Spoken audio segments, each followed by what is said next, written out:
श्री हरिवंश महाराज जी, सत्संग में आप बार बार कहते हैं, प्रभु भी कहते हैं कि नकली से बनाऊं असली, इस नकली को भी श्री जी का असली बनाएंगे। ऊपर लेवल चढ़ना असली की शुरू हो गई, अंदर बदल जाए बस इतनी भी देर रह गई है। और अंदर तभी जितना जितना आप लोहार को सौंपते जाओगे उतने इतने हथौड़े की चोट से धार बनती चली जाएगी। वो धार माया का जितना बंधन सब काट देगी। बस आपके समर्पण में तैयारी होनी चाहिए। जितना हम तैयार रहे पीटने के लिए, वो पीठ बस धार तभी बनती है जब पीटना होता है या रगड़ना होता है, दो में धार बनती है। आप धार कभी कोई बना रहा हो तो आप देखना दो प्रक्रिया से बनती है, या तो रगड़ना होता है और या पीटना होता है। तो बार बार मंत्र की रगड़न और बार बार द्वंद्वों की पिटाई को सह जाना, तो आपका विवेक धारवान बन जाएगा, माया का नाश करके आगे बढ़ जाएगा। बार अतिशय रगड़ करे जो कोई, प्रगट अनल चंदन ते होई, चंदन से भी आग पैदा हो जाती है। यदि हम बार बार मंत्र को रगड़े मन पर, तो मन हमारा पवित्र हो जाएगा, मन हमारा ऐसा विवेक युक्त हो जाएगा कि फिर कोई माया का आकर्षण हमें नकली नहीं बना पाएगा। समझ में आ रहा है ना? तो हम समर्पण की तैयारी रखें अंदर से, आर्त भाव से कि हे करुणामय गुरुदेव, हे करुणामय श्री जी, हे करुणामय आचार्य।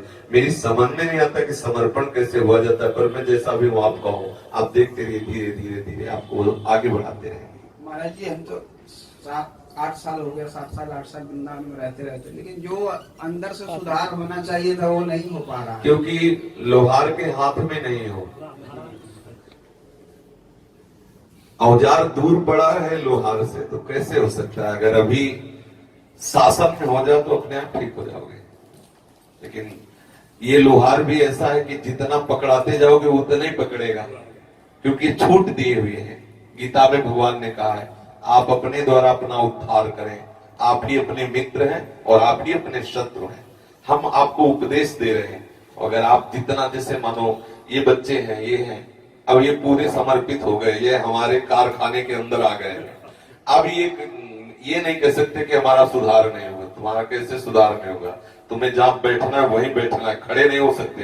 तुम्हें जहां खड़े होना वहीं खड़े होना, तुम बैठ नहीं सकते। अब शासन है, अब आपके ऊपर वो शासन नहीं है। आप स्वेच्छा से 24 घंटे अपने अनुसार दिनचर्या कर रहे हो। उसमें कितनी त्रुटि है जब आप हमें बताओगे तो हम उसका निराकरण आपको बता देंगे, लेकिन शासन लागू नहीं है। शासन तभी लागू होगा जब आप जितना समर्पण करते चले जाओगे। अगर वहां भी शासन अपने ऊपर लागू कर लो तो आपको भय हो जाएगा कि गुरुदेव की आज्ञा के विरुद्ध आचरण नहीं होना चाहिए। तो आप देखो, आपका आंतरिक परिवर्तन होना प्रारंभ हो जाएगा। समीप रहते हुए यदि आज्ञा का उल्लंघन करने लगे ये लोग भी, तो हमारा कोई बस नहीं है। हमारा बस सिर्फ आज्ञा पालन पर है। आप में जितना समर्पित होंगे, जितना आप अपनापन देंगे, उसी के अनुसार हम आप पे शासन कर सकते हैं। हेलो, अभी ये खड़े हो जाए कि आप देखो, ज्यादा गुरुगिरी मत करो, डांटना फटकारना नहीं, आपको समझाना समझा दो, नहीं खत्म, कल से इनको प्रणाम करेंगे।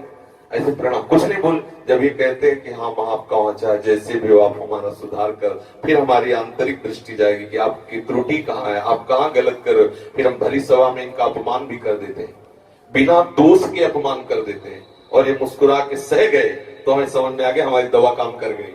और अगर ये कि हमारी गलती तो थी नहीं, हमें क्यों मारा, हमें क्यों गाली दी, समझ में आ गया कि अभी दवा काम नहीं कर रही, कहीं ना कहीं कुपथ सेवन हो रहा है। फिर खोज होती कि साधक कमजोर कहां से है, इसका ब्रह्मचर्य कमजोर है, इसका भजन कमजोर है, इसका साधन में त्रुटि कहाँ है, असाधन कहाँ है, ये सहनशील क्यों नहीं हुआ, ये मान प्रेमी क्यों बना हुआ है, अभी ये अपमान को क्यों नहीं सह गया। तब वहां खोज शुरू। और सही बात यह है कि प्रकाश में ही समझ में आता है कि क्या पड़ा हुआ है, गलत है कि सही है। ऐसे ही गुरु का एक प्रकाश होता है, वचन, मंत्र, उपासना। जब हम उसमें लगेंगे तो हमारा हृदय प्रकाशित हो जाएगा, मुझे पता चलने लगेगा मैं गलत कहाँ हूं। अब देख लीजिए, जितना जितना मंत्र जपेंगे उतने आपको चुभेगा, जैसे आपको चुभ रहा है इस समय। आपको जो आपकी कमी चुभ रही है, ये आपके अंदर प्रकाश गुरु मंत्र का ही है, जो आपको व्याकुल कर रहा है कि मैं कब सच्चा संत बनूं, मैं कब सच्चा प्रेमी बनूं, मैं कब सच्चा श्री जी का बनूं। महाराज जी, एक द्वंद से मुक्त नहीं हो पा रहा हूँ। जैसे हमको परिवार वालों से सुख की आकांक्षा नहीं है, लेकिन वो कुछ चाहते हैं, तो उसमें मैं निर्णय नहीं कर पा रहा हूँ। हाँ, निर्णय क्या, अभी वो बल नहीं आया है ना। बल आएगा तो ऐसे झिटिक दोगे और चल दोगे, क्योंकि तुम्हारे द्वारा थोड़ी भरण पोषण किसी का हो रहा है। अभी आप मर जाओ तुम्हारे भाई तुम्हारे माता पिता भूखों थोड़ी मरेंगे। भगवान विश्वम्भर सबका भरण पोषण करते हैं। जिनके यहाँ से हाथ नहीं, यहाँ से पैर नहीं, उनको भी हलवा पूड़ी खाने को मिल जाता है। वो भी खाते हैं, वो भी सोचते हैं, वो भी नहाते हैं, धोते हैं। कैसे करते हैं? भगवान ही तो सब रूपों में आके उनका सेवन करते हैं। भगवान सबका माता की तरह दुलार कर रहे हैं। ये हमारा कहीं न कहीं अज्ञान महाराज जी है। हमको भी ले लीजिए शरण। हाँ, अब तुम्हारी शरणागति में क्या कमजोरी रह गई? बस बाहरी केवल बदलाव करना है, आंतरिक तो कहीं न कहीं शरण में हो ही, तभी ये परिवर्तन हो रहा है।